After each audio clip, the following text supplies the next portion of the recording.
آپ یہ دیکھیے وہ کیا کہہ رہے ہیں, وہ کہہ رہے ہیں حکومتی ریٹ ختم ہو گئی, تو اس پہ کون سوال کر سکتا ہے؟ یعنی جو بلوچستان میں پچھلے ہفتے ہوا, یہ حکومتی ریٹ صرف ختم نہیں ہو گئی, یہ تو ریاست کا معاملہ ہے, انہوں نے تو سافٹ لفظ استعمال کیے ہیں.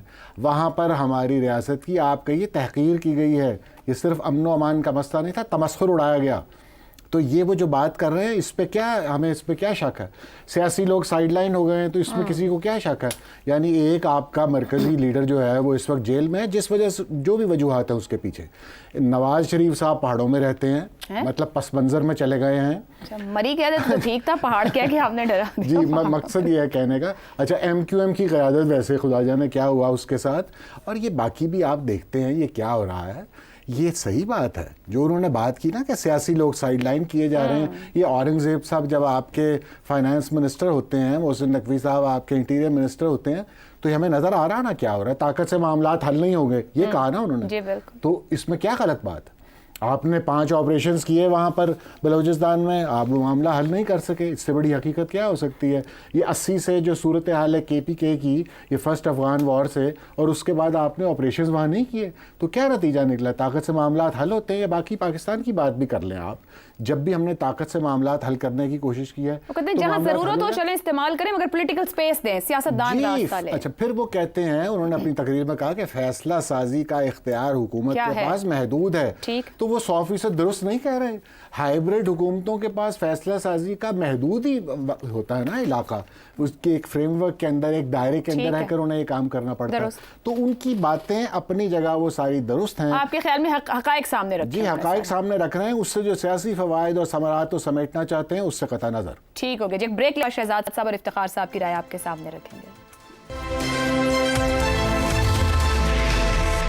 پروگرام کے آخری حصے میں ایک بار پھر خوش آمدید. شہزاد صاحب, مولانا صاحب کہتے ہیں سیاست کے معاملات سیاست دانوں کے حوالے کیے جائیں ورنہ مسئلے حل نہیں ہوں گے. یہ کوئی ان کو آج نئی بات یاد آئی یا وہ کہیں یاد دہانی کروا رہے ہیں؟ نہیں, اس میں کیا شک ہے, اور میرا خیال ہے جو انہوں نے کہا اور جو بھی باتیں آپ نے بتائیں اور جو کہی گئیں میرے خیال میں بہت درست کی گئی ہیں, بہت اچھی باتیں کی گئی مولانا کی طرف سے. اب اگر ہم آج بحیثیت قوم ان چیزوں کو سننے کی اہلیت نہیں رکھتے یا سمجھنے کی اہلیت نہیں رکھتے تو پھر ہمارا نقصان ہے نا قوم کے طور پہ. دیکھیے مولانا بلوچستان میں ایک سٹیک ہولڈر ہے. اختر مینگل صاحب کا کل کا جو استعفیٰ تھا وہ ایک انڈیکیشن ہے آپ کو. 25 اگست کو جو ہوا اس کے بعد اپنا ان کے مینگل صاحب کا استعفیٰ اور اس کے بعد آج یہ, تو یہ سب کے سب اپنے آپ کو پوزیشن کر رہے ہیں اس نئی سیاست کے لیے جس کو ایک جھٹکا پڑا اس پرانی سیاست کو 25 تاریخ کو. وہ فوج کو جھٹکا نہیں پڑا, وہ بلوچستان کی سوسائٹی کی طرف سے وہاں کی سیاست کا جو ایک منظر نامہ ہے اس کے لیے جھٹکا تھا.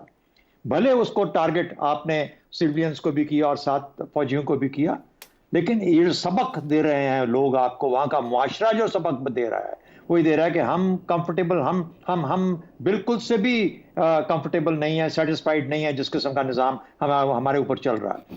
اب اشارہ کیا ہے, جب پرانے لوگوں کی بات کی جا رہی ہے تو کہا جا رہا ہے آپ نئے لوگ لا کے اس وقت مختلف جگہوں پہ بٹھاتے ہیں, چاہے ان کو مرکز میں دیکھ لیں چاہے صوبوں میں دیکھ لیں. تو یاد رکھیں کہ ہم جیسے لوگ یعنی جو پرانے وہاں کے لوگ ہیں جو کہ غالباً عوام کو ساتھ لے کے چل سکتے ہیں, ان کی نظر میں گو کہ میں ان سے اگری نہیں کرتا کیونکہ ان کی اب سیاست بھی بہت پرانی ہو چکی ہے.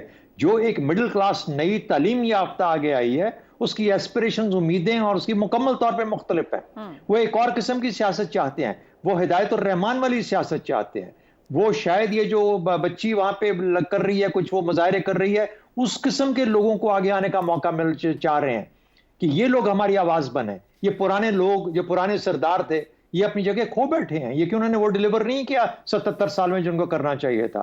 تو میرا اپنا خیال یہ ہے کہ اس آواز کو پہچاننے کی ضرورت ہے. مولانا نے گو اپنی پوزیشن کو, سیاسی پوزیشن کو مستحکم کرنے کے لیے, روکنے کے لیے, محفوظ کرنے کے لیے بات کی ہوگی, لیکن بات صحیح ہے. لیکن اس کا یہ مطلب نہیں ہے کہ مولانا صاحب کو ہی اس کو واپس کر دیا جائے. دیکھنا یہ ہے کہ پاکستان بھر میں یہ جو آج کا نوجوان جو آواز اٹھا رہا ہے وہ کیا آواز اٹھا رہا ہے اور کس قسم کی سیاست کی مانگ کر رہا ہے. ٹھیک ہو گیا. شہزاد صاحب کے جملے سے افتخار صاحب ایک بات جو اور انہوں نے کہی, جب وہ سیاسی لوگوں کی بات, انہوں نے کہا نئے نوجوان معاملہ فہمی سے محروم, نا تجربہ کار اور جذباتی ہوتے ہیں, لیکن تجربہ کار اور سینئر سیاسی قیادتوں کو سائیڈ لائن کیا جا رہا ہے. مولانا کوئی نئی پوزیشن لے رہے ہیں, صرف حقائق بیان کر رہے ہیں یا کچھ اور کہنا چاہ رہے ہیں؟ بڑی اچھی سوال ہے جی. اختر مینگل اور مولانا اکٹھے ہو گئے اور ان کی سوچ بھی ایک جیسی ہو گئی.